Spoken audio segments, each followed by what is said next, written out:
எசாயா அதிகாரம் 8. எசாயாவின் மகன்.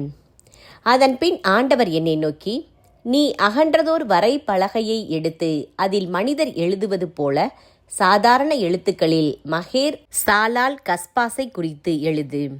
உரியா என்ற குருவும் எபரேக்கியாவின் மகன் செக்கரியாவும் எனக்கு உண்மையுள்ள சாட்சிகளாய் இருக்கட்டும் என்றார். நான் இறைவாக்கினலுடன் கூடிய போது அவள் கருவுற்று ஓர் ஆண் மகவை பெற்றெடுத்தாள். அப்பொழுது ஆண்டவர் என்னை நோக்கி, அவனுக்கு மகேர் சாலால் கஸ்பாசு என்று பெயரிடு.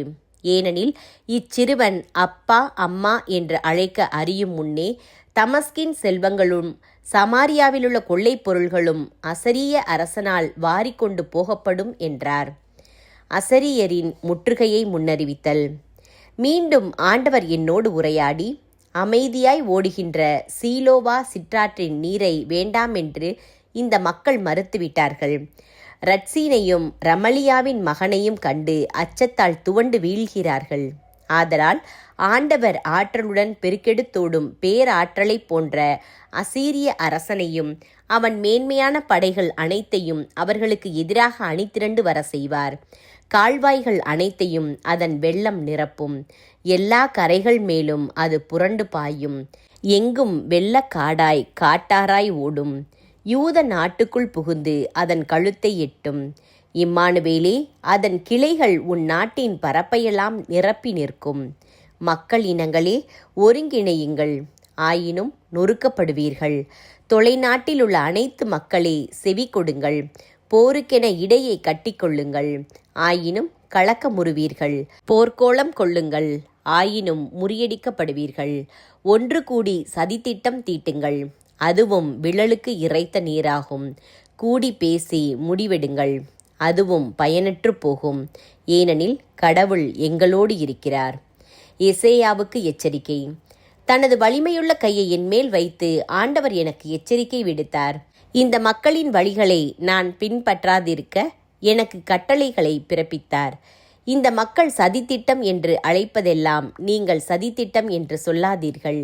அவர்கள் எதற்கு அஞ்சி நடுங்குகிறார்களோ அதற்கு நீங்கள் அஞ்ச வேண்டாம். நடுங்கி நிலை குலையவும் வேண்டாம். படைகளின் ஆண்டவர் ஒருவரையே தூயவர் என போற்றுங்கள். அவருக்கே அஞ்சுங்கள். அவர் திருமுன்னேயே நடுங்குங்கள். அவரே திரு தூயகமாய் இருப்பார். இஸ்ரேலின் இரு குடும்பத்தாருக்கும் இடறுகல்லாகவும் தடுக்கி விழ செய்யும் கற்பாறையாகவும் இருப்பார். எருசலேமில் குடியிருப்போருக்கு பொறியும் கண்ணியுமாய் இருப்பார்.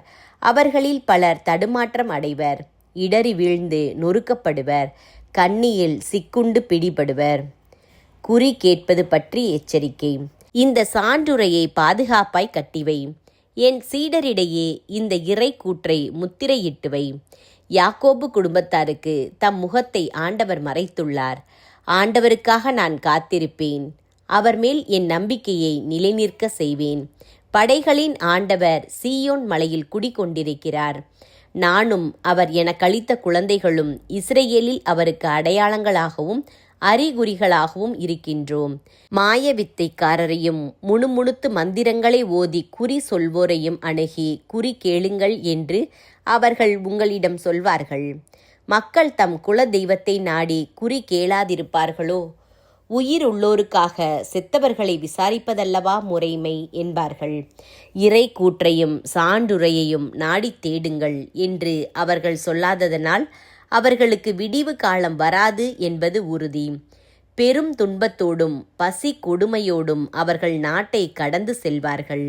பசியால் வாடி வதங்கும்போது வெறி கொண்டு தங்கள் அரசனையும் செல்வத்தையும் வசைமொழியால் சபிப்பார்கள்.